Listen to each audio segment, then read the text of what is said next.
Доброго времени суток, дорогие друзья! С вами миссис Бакор. Прошла неделя, а значит сегодня, как и обещала, я выкладываю вторую часть видео с Seamless Title. На первую часть я оставлю ссылку здесь и в описании.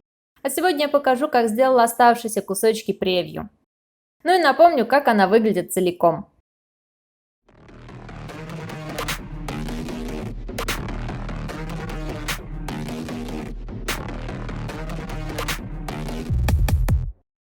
Начнем по порядку, вот с этого кусочка. Если сказать честно, это мой самый любимый момент. Не будем тянуть, у меня уже создана композиция, и я добавлю черный Solid слой для заднего фона. Теперь сделаем буквы на заднем фоне. Создаем текстовый слой.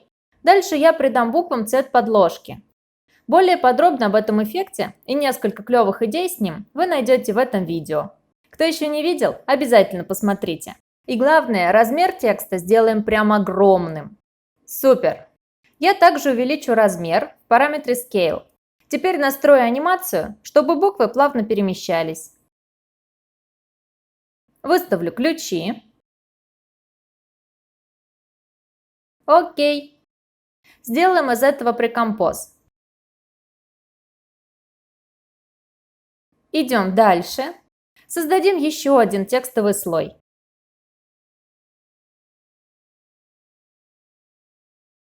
Располагаем его по центру.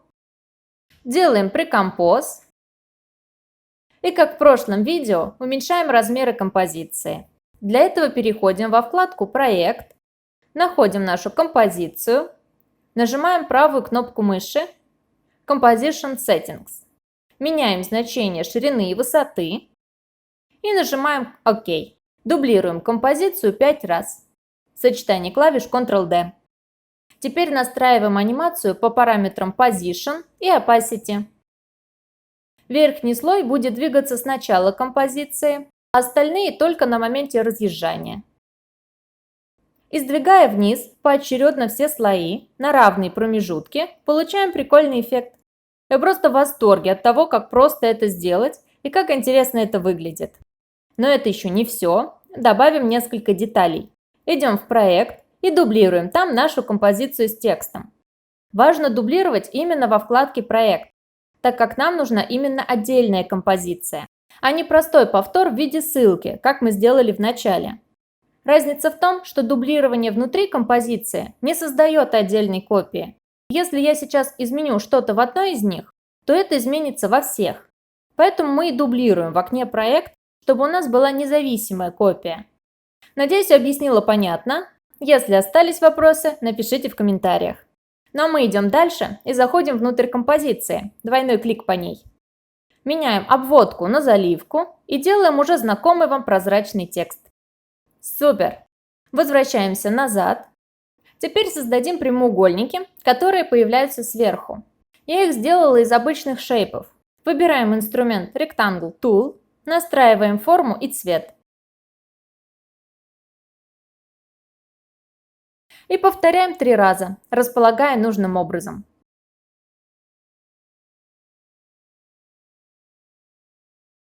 Отлично! Выбираем все и делаем прекомпоз, чтобы лучше ориентироваться в проекте. Теперь я использую маску, чтобы слой с текстом появлялся сверху вниз. Создаем новый черный Solid Layer, выбираем его и, используя инструмент Rectangle Tool, выбираем нужный нам размер, за которым не будет видно слой с текстом. Супер! Теперь настраиваем анимацию появления и исчезания на всех слоях. И делаем прекомпоз. Добавляем анимацию также и на эту композицию. Очень круто получилось. Ну а мы идем дальше и рассмотрим следующий кусочек. Начнем с центрального текста. Сделать его очень просто. Создаем текстовый слой. Прекомпоз и меняем размер композиции. Я сразу продублирую композицию в окне проекта. Добавляю ее в нашу композицию и изменю обводку на заливку. Супер! Теперь добавим на слой с обводкой уже знакомый вам эффект Motion Tile. Для этого выделяем слой, идем Эффект, Stylize, Motion Tile. Настраиваем ширину и высоту на свой вкус. Я оставлю так. И сразу анимирую оба слоя, чтобы они полностью уходили за левый край. Я хочу добавить еще пару эффектов, чтобы анимация была более интересной. Для этого создаем корректирующий слой. Идем Layer, New, Adjustment Layer. Выделяем его и добавляем эффекты Turbulent Displays и Optics Compensation. Находится во вкладке Distort. Здесь смещение меняем на Bulge и немного поменяем значение Amount и Size. И здесь поменяем на None. Также настраиваем под себя и второй эффект. Выделяем все, Pre-Compose. Окей. Единственное, я немного увеличу размер всей композиции. Отлично. Те, кто смотрел первую часть, наверняка узнали бегущую строку сверху и снизу. Поэтому я не буду останавливаться на том, как ее сделать, а просто скопирую ее из предыдущего проекта. Вот что получилось в итоге. Очень просто и симпатично.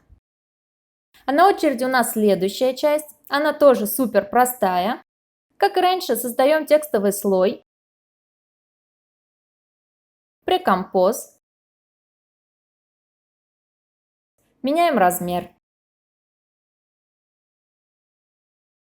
Я не стала придумывать велосипед и сделала все на одной композиции. Дублируем ее 4 раза. Добавляем в проект. Теперь просто меняем цвет у каждой из них.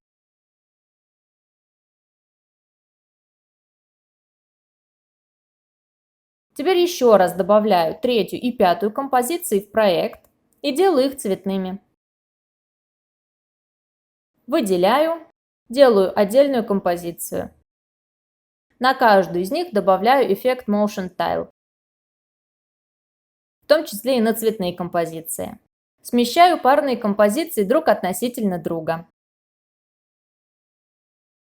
И немного повозилась с тем, чтобы анимация движения от композиции к композиции была одинаковой и плавной.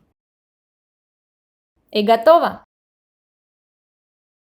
Вот мы добрались до заключительной части превью. Я думаю, посмотрев обе части, вы уже и сами понимаете, как можно повторить этот кусок. Но все же кратко покажу, как он устроен. Здесь у меня композиция с моим логотипом и задним фоном, которые полностью выезжают из левого края. Далее две композиции с текстом. В первой я просто скопировала несколько раз мой текст, распределила его по экрану и настроила анимацию появления. Ну а во второй сделала то же самое, только с цветным текстом. Итак, подведем итог. Сегодня я поделилась с вами, как сделать вторую половинку превью, основной фишкой которого являлось использование эффекта Seamless Title или бесшовного текста. Я надеюсь, видео было полезным. Если увидели что-то новое и интересное, не забудьте подписаться на канал. Так вы не пропустите мои следующие ролики. Если видео понравилось, обязательно поставьте лайк. Это поможет продвижению канала и, конечно, добавит мне мотивации для новых видео.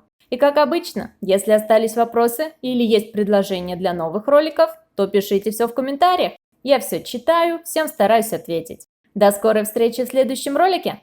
Пока-пока!